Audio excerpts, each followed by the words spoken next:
السلام عليكم. يمكن كثير من الناس كانوا يقولون في أنفسهم: يا أخي فرنسا فرنسا زودتوها خلاص، ما فيش غير فرنسا. إيش فرقت فرنسا عن بريطانيا ولا أمريكا؟ ولا إيش فرقت برسومها المستهزئة عن الدنمارك؟ يعني مش لاقين حاجة تعملوها غير قاطع فرنسا، انصر نبيك، شوفوا لكم موضوع ثاني وخلاص. هو فعلا لماذا هذا الاهتمام بموضوع فرنسا؟ مش احنا المسلمين تعودنا نفور في الموضوع لبضعة أيام وننسى ونتحول لمشكلة أخرى؟ شوفوا يا أخوانا، يقال: العالم يرى الفتنة وهي مقبلة، وغيره يراها وهي مدبرة. موضوع فرنسا إذا تصرف فيه المسلمون بشكل صحيح فهو فرصة لعزة إسلامية جديدة، وإذا ضعفنا فيه فهو مصيبة كبيرة مستمرة ليست كالحوادث السابقة. المتابع للتفاصيل يعلم أن تبني الدولة الفرنسية للرسوم المستهزئة بالنبي صلى الله عليه وسلم كانت استمرارا لخطة متكاملة بدأت قبل حادثة المدرس، هدفها قمع الإسلام في فرنسا. وقبل 5 أيام من الآن في 9 ديسمبر عقد مؤتمر تكلم فيه مجموعة من الوزراء الفرنسيين عن حزمة من القوانين التي ستعرض على البرلمان تحت عنوان تعزيز مبادئ الجمهورية. القوانين مفصلة لتحارب إظهار المسلمين لشعائر دينهم ولتذويبهم في المجتمع الفرنسي ومنع تمايزهم عقديا وأخلاقيا، هذا بالإضافة لما تكلمنا عنه كثيرا من إغلاق المساجد والمراكز الإسلامية. تريد التفاصيل؟ تابع فيديوهات قناة شؤون إسلامية.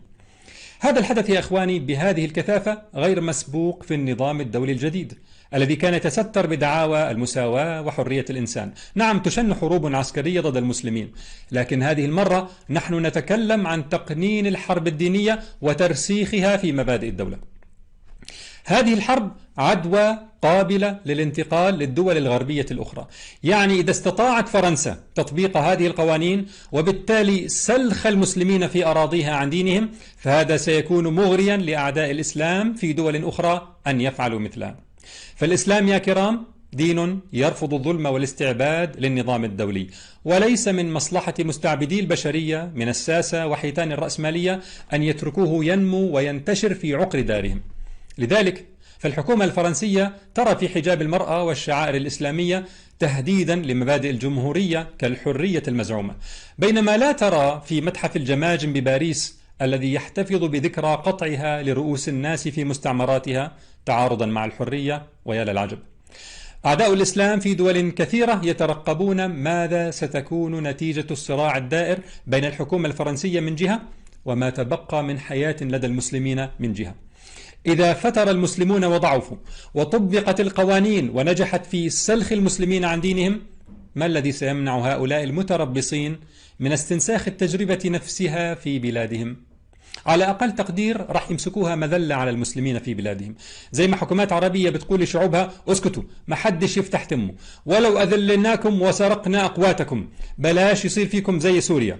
فرنسا ستصبح مذلة للمسلمين في الغرب: اسكتوا، بلاش يصير فيكم زي المسلمين في فرنسا، ولو ضيقنا عليكم وأغلقنا مراكزكم ومساجدكم وحببنا إلى أبنائكم الكفر وفرضنا عليكم ما يخالف دينكم. ما يحدث الآن هو مقياس لحياة المسلمين في العالم، لحبهم لدينهم وتمسكهم به. أحداث المقاطعة لفرنسا كانت مرتجلة وعفوية لا يقودها حزب ولا جماعة، وظهر فيها روح الأمة الواحدة.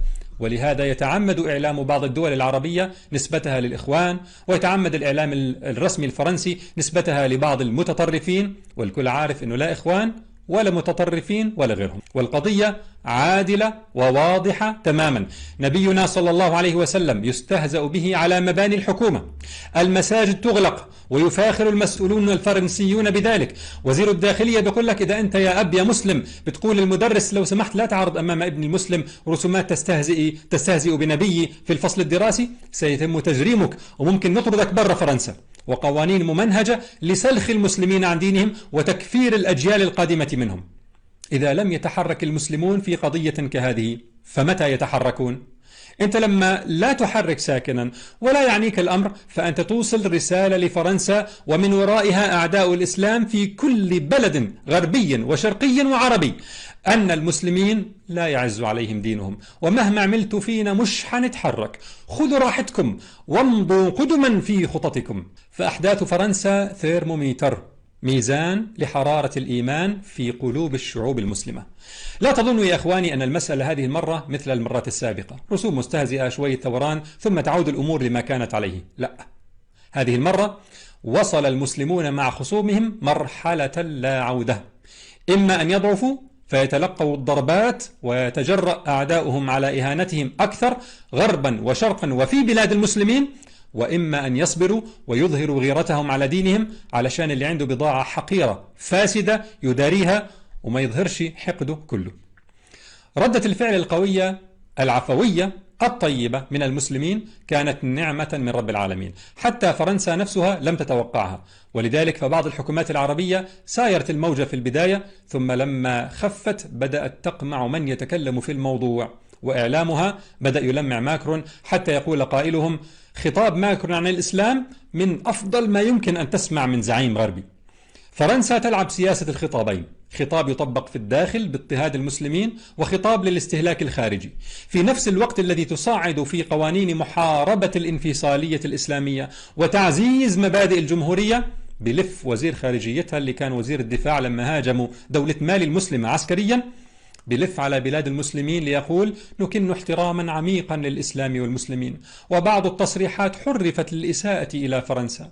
يعني لا يا جماعة، احنا صحيح قلنا أن الاستهزاء بالإسلام ونبي الإسلام حرية تعبير، وسنبقى ندافع عن هذا الاستهزاء، لكن احنا برضو بنحترم دينكم الذي نستهزئ به، ما تفهموناش غلط.